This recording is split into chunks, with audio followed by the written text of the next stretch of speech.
এই তোরা বাজে কুকুরগুলো আমাদের এলাকায় এসেছিস কেন রে? তোরা আমাদের কিন্তু ছাড়বো না কিন্তু তোদেরকে। তোরা আমাদের এলাকায় এসে তোরা কি করছিস? এই আসতেই পারি, তোদের বাবার জায়গা নাকি এটা? হ্যাঁ, আসতেই পারি আমরা। তোর কি হয়েছে? ছাড়বি না?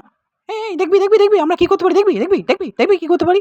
মাননীয় প্রধানমন্ত্রীর কাছে সত্যি আমাদের আবেদন যে এদেরকে ইন্ডিয়া পাকিস্তানের বর্ডারে ছেড়ে দেওয়া হোক, কারণ এদের যা রাস্তায় ভাই উৎপত্তি, যা জ্বালাতন তা আমরাই বুঝি।